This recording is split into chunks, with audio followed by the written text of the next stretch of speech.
حضرت عمر رضی اللہ تعالیٰ عنہ کا قول ہے کہ مجھے اس سے غرض نہیں ہے کہ میری دعا قبول ہو رہی ہے کہ نہیں ہو رہی، یہ تو میرا کام ہی نہیں ہے کہ یہ اللہ کی ذمہ داری ہے، یہ ہماری ٹینشن، یہ تو میں حضرت عمر کے الفاظ اپنی زبان میں بتا رہا ہوں، یہ ہماری ٹینشن ہے ہی نہیں، یہ تو اللہ کا کام ہے نا، قبول کرنا تو اس کا کام ہے۔ فرمایا مجھے اس کی فکر ہوتی ہے کہ دعا مانگنے کی توفیق مل رہی ہے کہ نہیں مل رہی،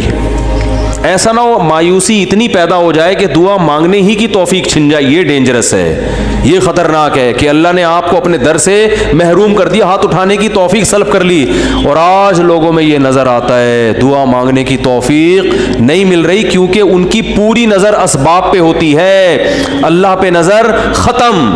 یہ بہت خطرناک ہے۔ دیکھو اسباب پہ نظر رکھو گے، ہو سکتا ہے اسباب اختیار کر کے کام تو ہو جائے، لیکن اللہ کی جب عدالت میں کیس لے کے جاؤ گے، فائل داخل کرو گے، وہاں سے جو کام جب منظور ہوگا نا، اس کام کی نوعیت میں اور آپ کے کام کی نوعیت میں زمین اور آسمان کا فرق ہوگا۔ جب اللہ کے سامنے کیس لے گئے، کام خراب بھی ہوگا تو بنے گا، اور جب اسباب پہ نظر رکھو گے بنے گا بھی تو ہو سکتا ہے اس میں خیر نہ ہو، یہ کوئی الٹا کام ہو رہا ہو، کیونکہ جس کام سے آپ نے اللہ کو نکال دیا